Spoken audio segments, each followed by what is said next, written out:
Hello everyone. हमने math के subject का इंट्रोडक्शन कंप्लीट किया था लास्ट लेक्चर में कि मैथ का आपका सिलेबस क्या है, क्या नहीं, आपको मैथ लेना चाहिए या नहीं लेना चाहिए। इसके बाद अब बारी है कि हम एक्चुअल सिलेबस को स्टार्ट करें। सो एक्चुअल सिलेबस हम पार्ट 1 से स्टार्ट कर रहे हैं, जो कि अलजेब्रा का पूरा पार्ट है आपके मैथ के लिए। जो सेकेंड बुक जो है आपके वो स्टैटिस्टिक्स है, जो कि टोटली न्यू है सम और easy as compare to algebra, तो वो हम बाद में स्टार्ट करेंगे। फर्स्ट हम पार्ट 1 की जो भी चैप्टर्स है वो थोड़े कंप्लीट करने के बाद पार्ट 2 के पास जाएंगे। सो पार्ट 1 का जो फर्स्ट चैप्टर हम स्टार्ट करने जा रहे हैं आज, उसका नाम है set, functions and relation. Chapter का नाम ही बताता है कि पूरा चैप्टर 3 पार्ट्स में डिवाइड है, sets, then functions and then relation. First हम सेट्स देखेंगे, देन फंक्शंस देखेंगे एंड देन रिलेशन के पास जाएंगे। This all three concepts are को रिलेटेड टू ईच अदर, इसीलिए एक ही चैप्टर में डाल दी गई है। नाउ सेट्स जो पार्ट है चैप्टर का फर्स्ट, वो आपने कहीं ना कहीं पहले 7th स्टैंडर्ड में कहीं बहुत बार देखा हुआ है, या फिर हम स्कॉलरशिप के एग्ज़ाम्स फेस करते हैं कॉम्पिटिटिव, जो 7th में, 8th में या 9th में होती है। तो स्कॉलरशिप टाइप के एग्ज़ाम्स में आपने बहुत बार ये सेट्स टाइप के जो क्वेश्चंस होते हैं वो फेस भी किए, और एक्चुअल में सेट कैसे राइट किया जाता है, सेट्स क्या होते हैं, वो आपने देखे हैं। फर्स्ट ऑफ ऑल जो हमने अपनी लाइफ में सेट देखा था, जो I am saying about the mathematics, जो मैथमेटिक्स से रिलेटेड होता है सेट, वो था नेचुरल नंबर का सेट, जो कि हमें 5th में पढ़ाया जाता है कि number are starting from the 1 2 3 4 5 up to infinite is called the set of natural number. फिर जब 6th में आते हैं तो उसमें एक 0 ऐड किया जाता है, the number starting from 0 1 2 3 4 5 6 7 8 9 up to the infinite is called as the set of whole number. Then हम जब आगे जाते हैं तो हमारे पास आगे नेक्स्ट सेट आता है, वो है इंटीजर नाम का, जिसमें कहा जाता है कि एक नंबर लाइन होती है, बीच में 0 होता है, उसके एक बगल में पॉजिटिव नंबर होते हैं और दूसरे बगल में निगेटिव नंबर होते हैं, और इन सब का एक हम मिला के सेट बना दिए, जो दोनों भी साइड में इन्फाइनाइट होता है और बीच में 0 होता है। एक बार 1 2 3 4 5 6 7 up to the infinite, and on second side -1 -2 -3 up to the infinite is called the set of integer. Similarly जब हम आगे जाते हैं तो फिर हमें एक नया सेट का इंट्रोडक्शन होता है 8th में, जो कि होता है रैशनल नंबर का, जहाँ पे हमें फ्रैक्शन का इंट्रोडक्शन होता है कि 1/2 1/3 या 0.5। अगर कोई नंबर्स ऐसे है जो 1 और 2 के बीच में बिलोंग करते हैं, ऐसे कोई आंसर आते हैं, तो उन नंबर्स को क्या कहा जाता है, तो उनको कहा जाता है रैशनल नंबर्स। फिर ऐसे जो फ्रैक्शंस के साथ जो सेट बनते हैं उनको कहा जाता है रैशनल नंबर, और जब उसमें निगेटिव फ्रैक्शंस भी ऐड कर दिया जाता है तो उसको इरैशनल नंबर। ऐसे हम सेट एक से 1 बाय 1 बाय 1 बाय सेट हमें इंट्रोडक्शन हमें होती जाता है नंबर्स का। अब ये है मैथमेटिक्स के बारे में। एक्चुअल लाइफ में भी हम बहुत बार सेट्स के बारे में बात करते हैं, बट थोड़ा सा फॉर्मली बात नहीं करते, जैसे कि set of fruits, set of books, set of notebooks या सेट ऑफ शर्ट्स, या दिस टाइप ऑफ सेंटेंस हम बहुत बार यूज़ करते हैं। तो this also nothing but the same concept of the set, और बहुत जन को ये पता भी, और बहुत इजी चैप्टर है। बस जब फंक्शन स्टार्ट होता है तो थोड़ा सा नया पार्ट आपको इंट्रोड्यूस होता जाता है। पार्ट नया इंट्रोड्यूस नहीं होता है, बस थोड़ा नोटेशन आपको नए देखने के लिए मिलते हैं। तो हम जब भी चैप्टर स्टार्ट करेंगे इसके बाद, तब हमें फर्स्ट देखना है कि हम चैप्टर में क्या क्या पढ़ने वाले हैं as a background, and then we will start for the chapter. So पूरा चैप्टर हम डिवाइड करते हैं 3 पार्ट्स में। फर्स्ट होगा आपका सेट, सेकेंड जो होगा आपका फंक्शंस, एंड थर्ड जो होगा आपका relation. So first we will start for the sets. तो सेट में हम देखने वाले हैं, फर्स्ट हम देखने वाले हैं डेफिनेशन सेट की क्या होती है,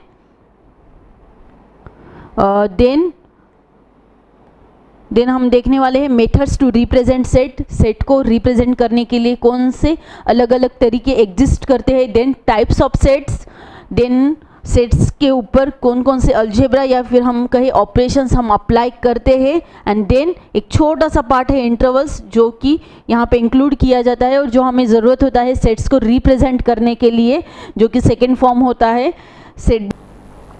सो after completing the overview of this part 1 sets, we start actual definition of the sets. अब डेफिनेशन आपने आज तक बहुत बार देखी होंगी, बस हम थोड़ा सा डीपली डिस्कशन करते हैं कि डेफिनेशन के बारे में। So what is the definition of set? A collection of well-defined objects is called as sets. So this is the very simple definition of the set, that is a collection of well-defined object is called as the set. For example, the collection of English alphabets. This is the very simplest example is given here. आप इस type के बहुत सारे examples आपकी book में भी देखोगे जो सेट्स के लिए दिए गए हैं. नाउ सेट के लिए एग्जाम्पल देना या फिर बात करना या फिर डेफिनेशन देखने में बहुत इजी है, बट आप कभी कॉम्पिटिटिव एग्जाम्स के लिए जाओगे ना तो आपको सिर्फ ऑप्शंस मिलते हैं कि आपको ये सेट है या नहीं है इतना बताना है, तब जाके हमें importance of the definition set का समझ में आता है कि क्या है. Now definition is very simple given कि collection of well defined objects. हाँ, कलेक्शन ऑफ अल्फ़ाबेट्स, हाँ मैं बता सकती हूँ कि कलेक्शन ऑफ अल्फ़ाबेट्स में क्या क्या आने वाले, जो भी इंग्लिश के 26 अल्फ़ाबेट्स है ABCD up to the Z, all are in this set that is the alphabets, ऐसे हम बोल सकते हैं. अब आप कुछ एग्जाम्पल्स देखते हैं जो आपकी बुक में दिए गए हैं. फर्स्ट है successful person in your city. एक सेकेंड, मैं आपकी बुक ओपन करती हूँ. आप अगर आपकी बुक का आपने फर्स्ट पेज अगर ओपन करके देखा है आप आज तक, तो आपको एक 5 एग्जाम्पल्स देखने के लिए मिलते हैं. नाउ यहाँ पे कुछ एग्जाम्पल्स दिए गए और कहा गया कि ये सेट्स है या नहीं है, ये हमें आइडेंटिफाई करना है. So the first example is given successful persons in your city. Now example देख के बहुत ईजी लग रहा है और हमारा आंसर भी कहीं ना कहीं हाँ आता है, बट सोचो कि अगर आपको इसका सेट डिफाइन करना है, फॉर एग्जाम्पल एक रूम में 5 to 10 पर्सन्स बैठे हैं और आपको कहा गया है कि सक्सेसफुल पर्सन्स का सेट बनाओ, तो एक कोई पर्सनैलिटी सक्सेसफुल है या नहीं है इसको डिसाइड करने के लिए कोई पैरामीटर दिए गए नहीं हैं, या फिर सबका एक पर्सनल खुद का भी होता है कि मैं सक्सेसफुल हूँ या नहीं हूँ, उसके खुद के पैरामीटर्स डिसाइड करते हैं. So this is not, we can say कि वेल डिफाइंड ऑब्जेक्ट्स का सेट है. So for first example we conclude this is not the set. बहुत बार अगर आप कॉम्पिटिटिव एग्जाम्स को या CA फाउंडेशन एग्जाम्स को जाते हैं तो हर बार एग्जाम्स हार्ड नहीं है, थोड़े सिंपल क्वेश्चंस भी बहुत बार पूछे जाते हैं या फिर बहुत बार बोर्ड एग्जाम में भी पूछ लिया जाता है. अब 11th को हमारे यहाँ इतना नहीं है इम्पोर्टेंस और ना ही कोई एग्जाम्स ली जाती है ऐसे. सो 12th में अगर चैप्टर्स होता है तो पॉसिबिलिटी है कि आपको एग्जाम्पल्स दे के सेट है या नहीं है ये भी पूछा जाता है, बस एक सिंपल सेट के डेफिनेशन से. सो फर्स्ट अगर हम देखते हैं, so this is not the example of the set, क्योंकि हमें डेफिनेशन वेल डिफाइंड ऑब्जेक्ट्स चाहिए. अगर कोई एग्जाम्पल कोई सेंटेंस दिया गया है तो उसके सारे ऑब्जेक्ट्स मुझे आइडेंटिफाई करने आने चाहिए. मेरा आंसर हमेशा हाँ, नहीं या मे नॉट बी ऐसे नहीं आना चाहिए, फिक्स आना चाहिए, यस और no. So happy people in your town. Now happiness is also कि आप कोई मेजर नहीं कर सकते हो कि कौन हैप्पी है, और कोई ऐसी पर्सनैलिटी नहीं है जो 5 मिनट हैप्पी रहेंगी और 5 मिनट बाद में पूछोगे तो वो हैप्पी ही रहेंगी, क्योंकि पल पल में हमारे जो मूड स्विंग्स होते रहते हैं. So this is also not the well defined objects हमें देता है, इसीलिए from this also we can say this is also not the set that is the happy people in your town. Now third जो है clever students in your class. Now clever जो होता है ये भी एक ऐसा एडजेक्टिव है या फिर ऐसी क्वालिटी है जो मेज़र की नहीं जाती है.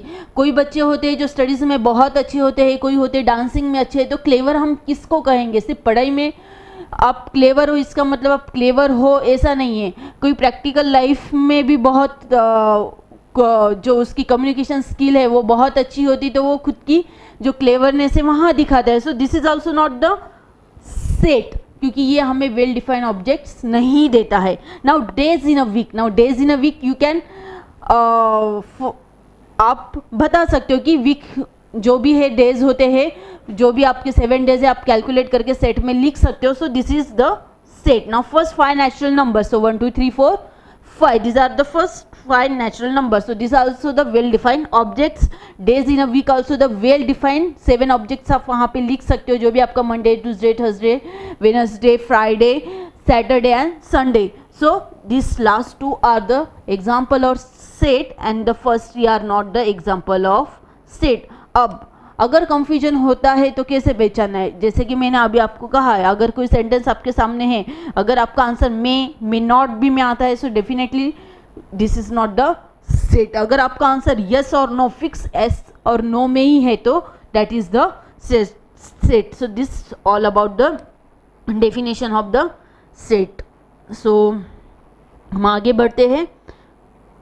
Now representation of a set. Representation set को करने के लिए हमारे पास दो मेथड्स दी गई है. फर्स्ट जो मेथड है आपकी वो है roster method and second method is called as the set builder method. Roster method में क्या किया जाता है कि in roster form we will list all the elements of a given set. For example यहाँ पे आपको दिया गया है कि ए करके सेट है, जिसको कि ऐसे दो करली ब्रैकेट में उसके एलिमेंट्स लिखे गए हैं 1 2 3 4 5. ये जो कलेक्शन एलिमेंट्स का ऐसे होता है, इस फॉर्म को कहा जाता है रोस्टर फॉर्म, जहाँ पे सारे एलिमेंट्स 1 बाय 1 और कॉमा से सेपरेट किए जाते हैं और टू करली ब्रैकेट्स में लिखे जाते हैं. One another is the 1 2 3 4 5 up to the infinite, which is this set. This is the natural set, जो नंबर स्टार्ट होते हैं 1 up to the infinite. So this is also the one of the example of the representation of set in the category of roster method. Now the same set you can represent using a set builder form, बस तरीका अलग है. set builder form में क्या होता है कि जो भी हमारे elements है वो हम कैसे रिप्रेजेंट करते हैं, एक फॉर्मूला हम फॉर्म करते हैं उसको रिप्रेजेंट करने के लिए, और हम वो फॉर्मूला दो करली ब्रैकेट्स में लिखते हैं. Now how, for example the same set I am using to represent using a set builder form. So मैं क्या करूँगी, similarly a इक्वल टू दो करली ब्रैकेट्स में लिखूँगी. बस यहाँ पे आपको x वेरिएबल है जो आप कोई भी यूज़ कर सकते हो. आपको कैपिटल यूज़ करना है, आप कुछ भी यूज़ कर सकते हो, जो भी आपके पास 26 अल्फ़ाबेट है, मैंने x यूज़ किया. So x is a this two dot is read as a such that, x is such that. इस x को हम डिफाइन कर रहे हैं. ये x कौन है, element of this set A, element of this set A. इस x को हम डिफाइन करते हैं. ये x ऐसा है, this x such that, this is read as the x is such that.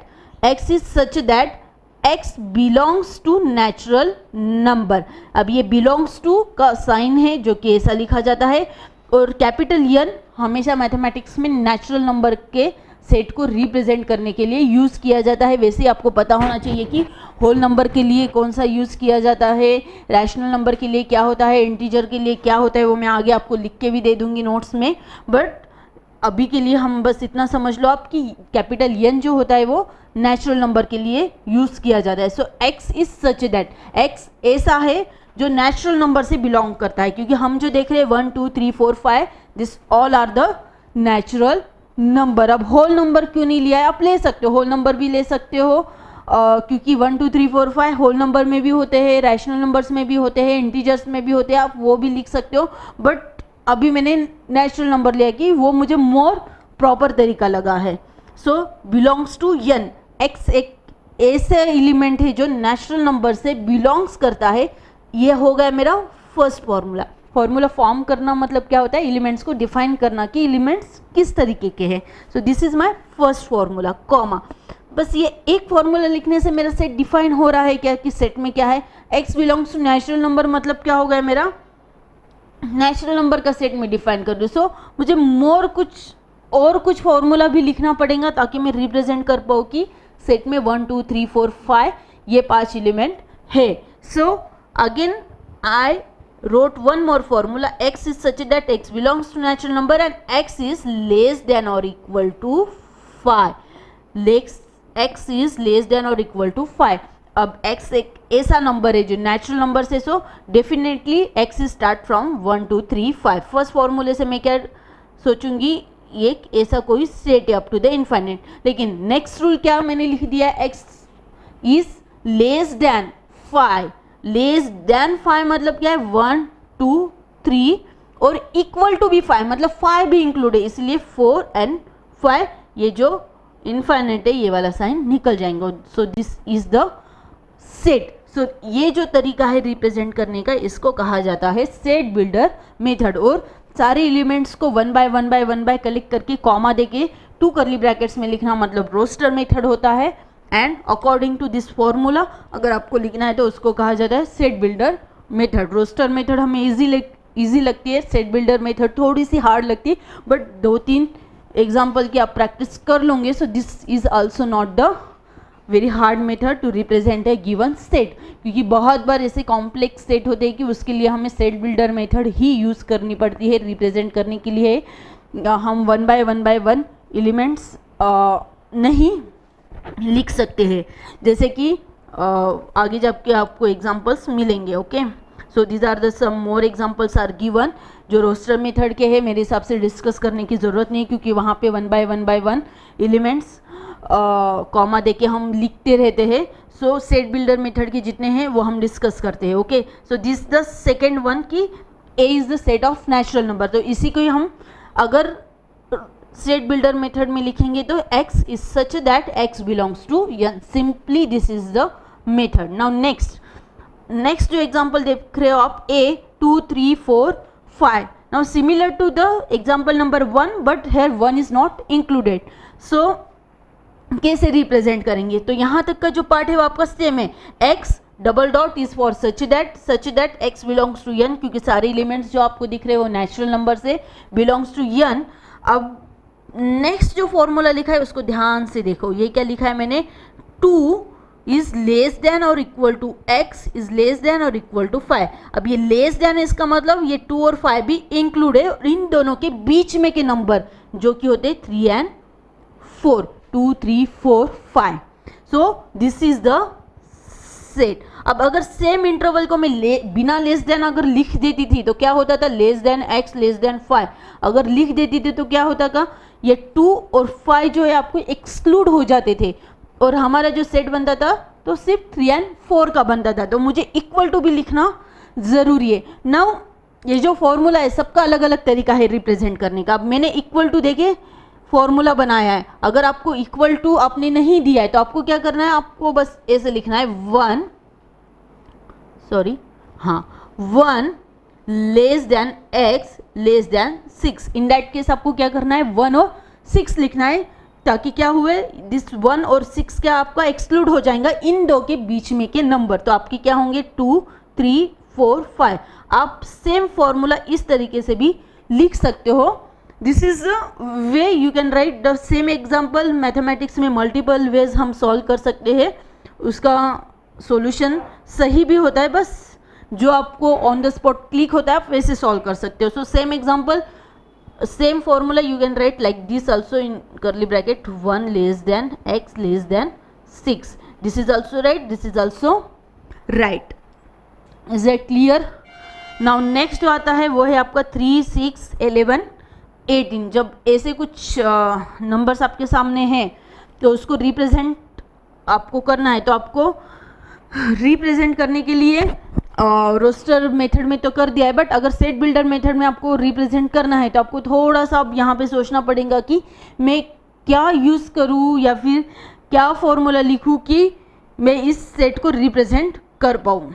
Now शायद कुछ थोड़ी प्रिंटिंग मिस्टेक है, लेट मी चेक वंस।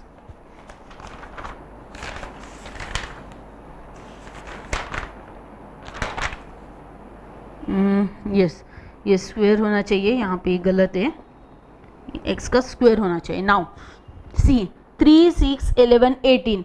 अब अगर यहाँ पे मैं देखती हूँ 3 को मैं कैसे रिप्रेजेंट कर सकती हूँ, 2 + 1। सिमिलरली 6 को मैं कैसे रिप्रेजेंट कर सकती हूँ, 4 + 2। एक 1 से 2 + 1। सिमिलरली 11 को मैं कैसे रिप्रेजेंट कर सकती हूँ, now think how I can represent this 11। अब ऑब्जर्व करो यहाँ पे जो अगेन मैंने सेम लिख दिया,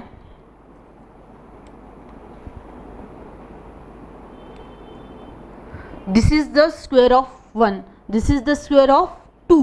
सो नेक्स्ट स्क्वायर आपका कौन सा आना चाहिए, 3 का स्क्वायर क्या बनता है आपका 9। सो 9 + 2 again it gives 11. Similarly now next is 18, 18 को कैसे रिप्रेजेंट कर सकती हूँ? अब ये 3 का स्क्वायर है, सो नेक्स्ट जो आना चाहिए आपका 4 का स्क्वायर है, सो 16 plus 2. Now similarly I can write this, I can represent like this also, 1 square plus 2, 2 square plus 2, 3 square plus 2 and this is the 4 square plus 2. बस मैंने जो दिए गए नंबर्स है उनमें कुछ लिंक ढूंढ के निकाली है कि मैं एक फॉर्मूला बना सकूं उनका, या फिर उसमें ऐसा कुछ क्या कॉमन है जो मैं ढूंढ के निकाल सकूं और एक फॉर्मूला बना सकता हूँ. So now can I represent कि ये सब कुछ समथिंग लाइक दिस है. जो भी x है वो क्या है आपके 1 2 3 4, जो कि हमने पहले भी देखे हैं 1 2 3 4, x का जो square plus 2. So this is the formula to represent this series. अब आपने सीरीज कैसे बनती है, क्या नहीं है, ये सब कुछ भी आपने बहुत बार देखा है कि पैटर्न्स करके हम एक चैप्टर देखते थे, 5th से देखते आए. 5th में बहुत इजी होता है, 6th में थोड़ा हार्ड बनता है, 7th में उससे ज़्यादा. और फिर हम स्कॉलरशिप में भी ऐसे कुछ आपको सीरीज दी गई जाती है जिससे आपको नेक्स्ट नंबर प्रेडिक्ट करना होता है, जैसे कि 3 6 11 18 एंड कॉमा देके आगे डॉट दे दिया जाता है और आपको ढूंढ के निकालना होता है कि नेक्स्ट नंबर क्या है. तो हम क्या करते हैं कि उसका जो पैटर्न है वो ढूंढ के निकालते हैं, समथिंग लाइक दिस. तो नेक्स्ट नंबर जो क्या होगा वो 5 स्क्वायर प्लस 2 होगा. सो उसी टाइप में हमें कुछ ये पैटर्न ढूंढ के निकालना है. और जो लिंक है वो 1 2 3, दिस 2 कॉमन, ये स्क्वायर कॉमन है. चेंज क्या हो रहा है, ये वाला नंबर 1 2 3 4. सो जो चेंज होता है, जो वेरिएबिलिटी जो होती है वो हम वेरिएबल से रिप्रेजेंट करते हैं, that is the x. So this is the common formula. So how I can represent the same set in the set builder form? X square plus 2 is such that x belongs to natural number and x less than or equal to 4. अब ये वाला part मैंने आपको पहले भी explain किया है, you can understand.